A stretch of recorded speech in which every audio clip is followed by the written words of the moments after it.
इस वीडियो में आपको पाप मोचनी एकादशी की संपूर्ण जानकारी मिलने वाली है। एकादशी की तिथि कब से कब तक है, इस दिन आपको कौन सी व्रत कथा सुनना चाहिए, व्रत की विधि क्या है और कौन से गुरुजी पंडित प्रदीप मिश्रा जी के बताए उपाय करना है, संपूर्ण जानकारी मिलेगी। पाप मोचनी एकादशी 14 मार्च मतलब आज या फिर 15 मार्च कब रखनी है, यह दुविधा भी आपकी इस वीडियो में दूर होने वाली है। वीडियो को अंत तक देखें। पाप मोचनी एकादशी की संपूर्ण जानकारी एक ही वीडियो में आपको प्राप्त हो जाएगी। चलिए शुरू करते हैं वीडियो। सबसे पहले आपको बता दें पाप मोचनी एकादशी कब है। तो आपको बताएं पाप मोचनी एकादशी का व्रत आपको कल मतलब 15 मार्च 2026 रविवार के दिन रखना है। इसका पारण कब करना है वह बताएंगे। उससे पहले आप यह समझ लें, यह एकादशी भगवान विष्णु को समर्पित मानी जाती है। इसे पापों को नष्ट करने वाली एकादशी कहा जाता है, इसलिए इसका नाम पाप मोचनी एकादशी भी है। एकादशी की तिथि का प्रारंभ कब हो रहा है वह भी समझ लीजिए। एकादशी तिथि का प्रारंभ 14 मार्च 2026 को सुबह 8:15 से हो जाएगा। एकादशी तिथि की समाप्ति 15 मार्च 2026 को सुबह 9:20 पे हो जाएगी। हिंदू धर्म के अनुसार उदया तिथि के समय अगर एकादशी की तिथि होती है तो उसी दिन व्रत रखा जाता है, इसलिए इस वर्ष आपको व्रत 15 मार्च को रखना है। और एक और नियम है जो कि यह है कि एकादशी का व्रत कभी भी दशमी युक्त नहीं रखना चाहिए। आज 14 मार्च को सुबह 8:15 से एकादशी प्रारंभ हो रही है, पर उसके पहले दशमी तिथि है। ऐसे में एकादशी का व्रत आप इस दिन मतलब 14 मार्च को बिल्कुल नहीं रख सकते। एकादशी हमेशा द्वादशी युक्त ही रखी जाती है, जो कि 15 मार्च 2026 को है। तो आपका यह संशय दूर हो गया कि आपको व्रत कब रखना है। अब व्रत का पारण कब करना है, जो कि बहुत एकादशी में विशेष होता है, वह आप ध्यान से सुन लीजिए। एकादशी व्रत का पारण अगले दिन मतलब द्वादशी तिथि में खोला जाता है, जिसे हम पारण करना कहते हैं। और पारण करने का शुभ समय इस बार 16 मार्च 2026 को सुबह 6:40 से सुबह 9:10 तक रहने वाला है, क्योंकि द्वादशी की तिथि लगभग सुबह 9:30 में समाप्त हो जाएगी। 16 तारीख को द्वादशी की तिथि सुबह 9:30 में समाप्त हो जाएगी। इसलिए व्रत रखने वाले भक्तों को 9 बजे से पहले या फिर 9:10 तक व्रत का पारण कर लेना चाहिए, क्योंकि द्वादशी के बाद व्रत का पारण नहीं किया जाता, द्वादशी में ही व्रत का पारण किया जाता है। इसलिए 16 मार्च को सुबह 6:40 से सुबह 9:10 तक आप पारण कर सकते हैं। व्रत कब रखना है समझ लिए, पारण कब करना है समझ लिए। अब पाप मोचनी एकादशी का व्रत अगर आप रखते हैं तो इससे आपको क्या पुण्य की प्राप्ति होती है वह भी समझ लीजिए। धार्मिक ग्रंथों के अनुसार पाप मोचनी एकादशी का अर्थ है पापों से मुक्ति देने वाली एकादशी।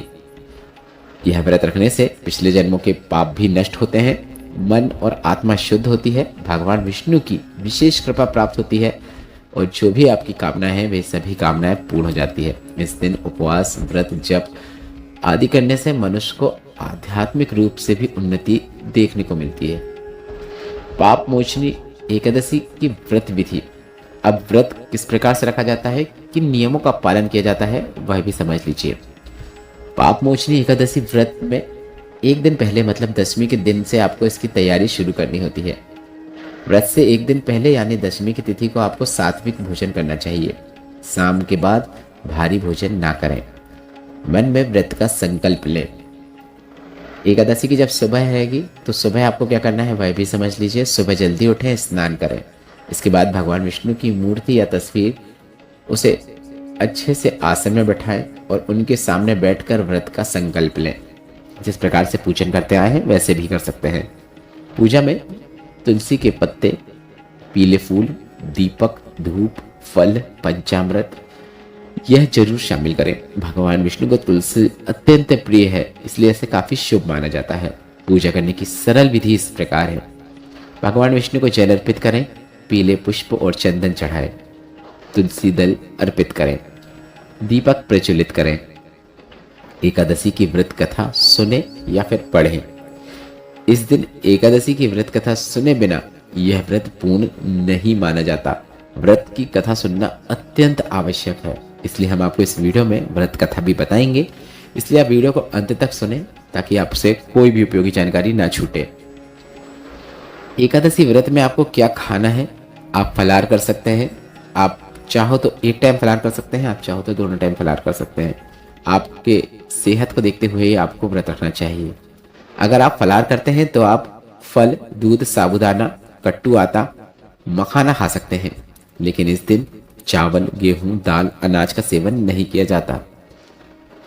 पाप मोचनी एकादशी व्रत कथा इस प्रकार है, ध्यान से सुने।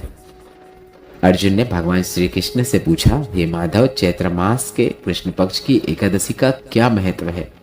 भगवान श्री कृष्ण बोले, हे अर्जुन, इस एकादशी को पाप मोचनी एकादशी कहा जाता है। प्राचीन समय में चैत्ररथ नामक एक सुंदर वन था। उस वन में मेधावी नाम का एक महान ऋषि तपस्या करते थे।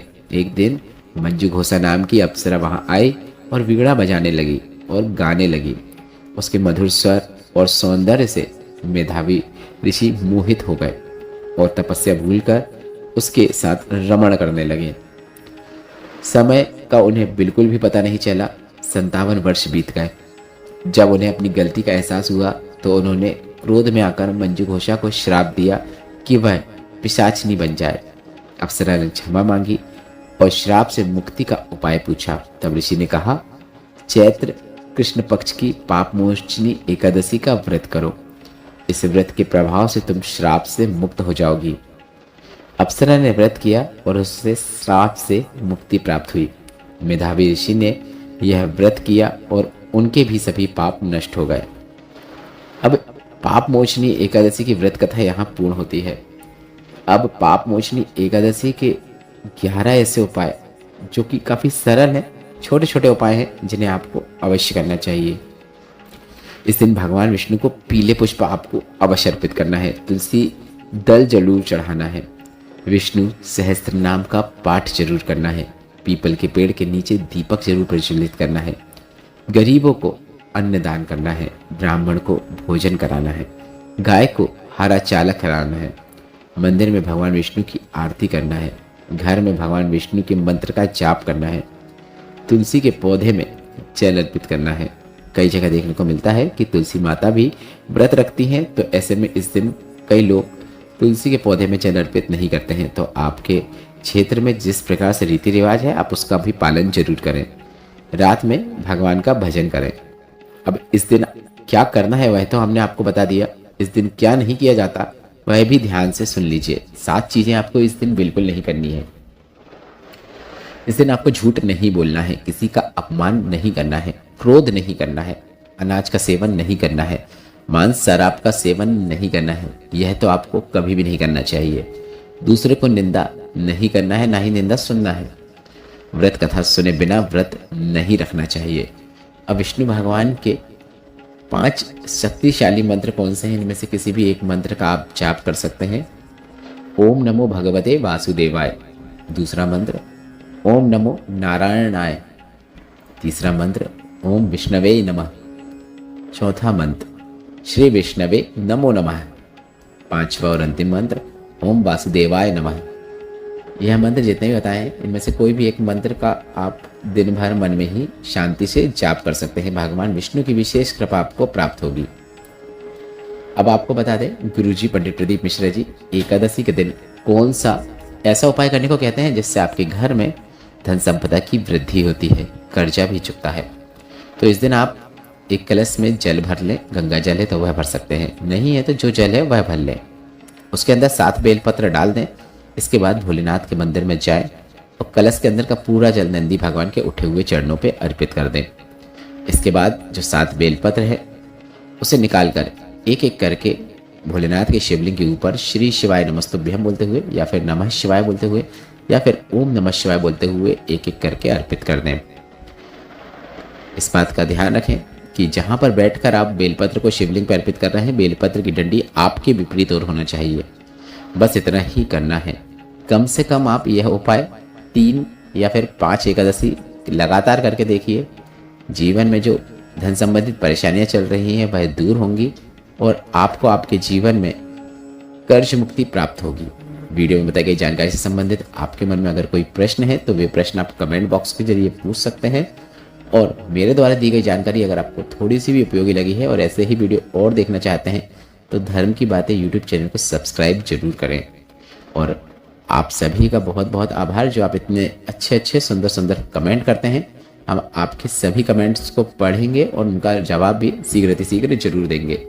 श्री शिवाय नमस्तुभ्यम। हर हर महादेव। जय श्री कृष्ण, जय श्री हरि।